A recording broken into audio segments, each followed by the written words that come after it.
Hey everybody, welcome to my channel. Please like, share, subscribe, leave me a comment, something nice, please. So we will go through 90 Day Fiancé the other way. Now this was the last episode before their break. I guess their COVID filming kind of got interrupted. So we will see what has happened. We have Jenny and Summit. We did not see them for a while, so Now, Summit has to talk to his parents because Jenny wants to get married in 6 months. I don't know if he can even do that because isn't he still kind of going through his divorce too? So I'm not even sure if he could get married in 6 months.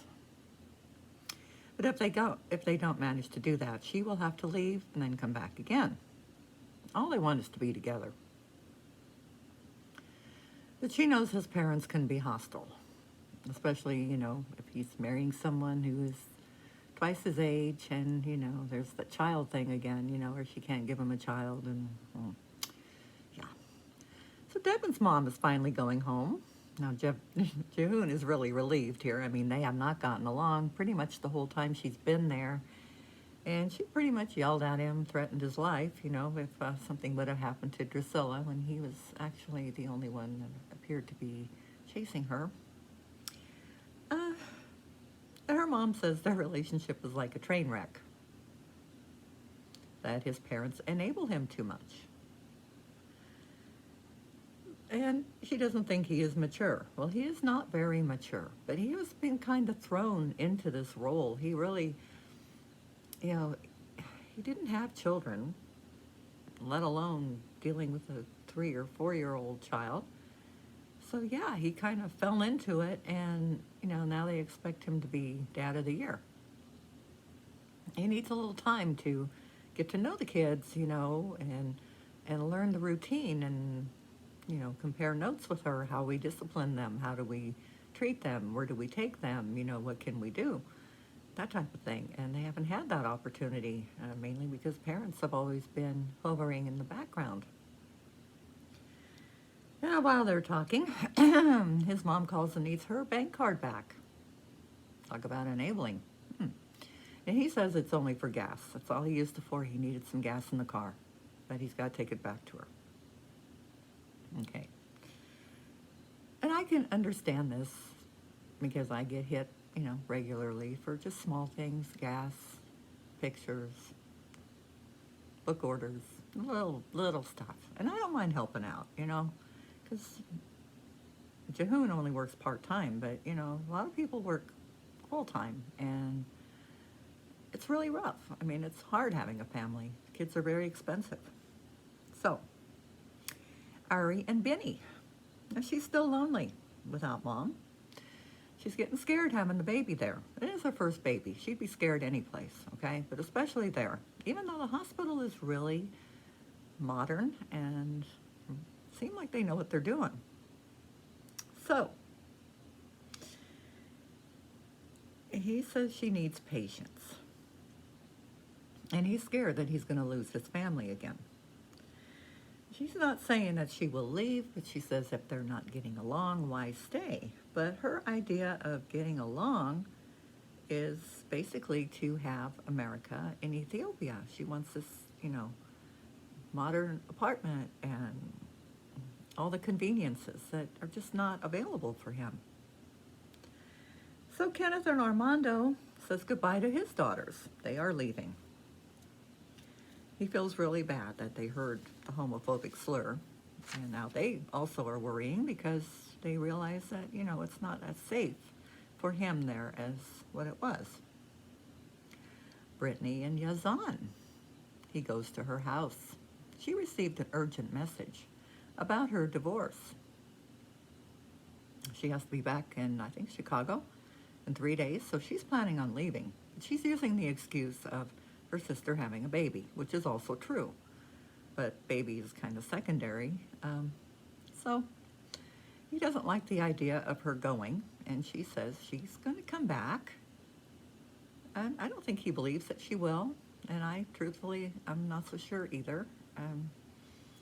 All they do is fight. They have milked this storyline for almost the whole season, and they're in no way close to compromising with each other or actually getting along with each other. So, who knows? Tim and Melissa go out for dinner. Now, he's nervous about not being able to work. He needs a job that will sponsor him, or he needs to get married. And he says he doesn't think that's on her mind. And she says, no, it's not. Okay, he says, he's glad he still has his job in the U.S., which kind of makes her mad. She says he's hiding things, and she's hurt that he didn't tell her. Well, look how you act. I mean, it's better to have something. You know, he says he sacrificed everything, and she says she didn't ask for him to. And no, she didn't. But, I mean, he gave up pretty much everything. Granted, if he still has his job and his place to live, that's a good thing. And she's also made the comment that she's hiding things, too. More secrets. Everybody has a secret on this show, you noticed? So we will find out what that is. So Ari and Benny are looking for apartments, saying she doesn't think that, he's ready. The little fixer-upper place, a lot of work. But this one that they're looking at has hot water, and it's $45,000 a month. And I know there is a currency difference there, but it's still pretty pricey. Now, he works a lot, but this apartment is too expensive for him, and he says, I really can't afford it. The fixer-up apartment is only $6,000. So she blames him for not having a place ready, of course. She says, he can't do anything right. He can't provide her lifestyle, and she doesn't want to be there. Now, these are all things you should have discussed before you went back. Sometimes, you go on vacation and you have a fling, and that is all it is supposed to be, is a fling. Birth control is readily available in the United States, where you were, where you left from. Why are you not on birth control? I would like to ask all of these girls, what are you thinking? You go on a fling and get pregnant, and then what should just be a fling, you want to turn into a family and a life together and yada yada, and you're going to live there. And it doesn't always work out that way. Things are a lot different in other countries.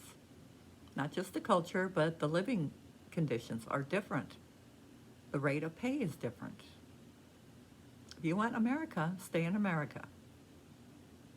And better yet, don't get pregnant. So, we go to Jenny and Summit. Now, we don't have to worry about her getting pregnant, do we? So, he's going to meet his parents because, if they can't accept her, at least he doesn't want them standing in his way for them to get married. Okay. Now, his parents say that Jenny came to visit them in 2013 and wanted to live there. 2013, that was 7 years ago? And Summit was apparently living at home, and she stayed with them for 4 months and was a friend of his mom. Mom says, me and Jenny got along well. Well, they're about the same age, So, that's kind of creepy. Why was Jenny wanting to live there and stay with them for that long? Yeah. That's just almost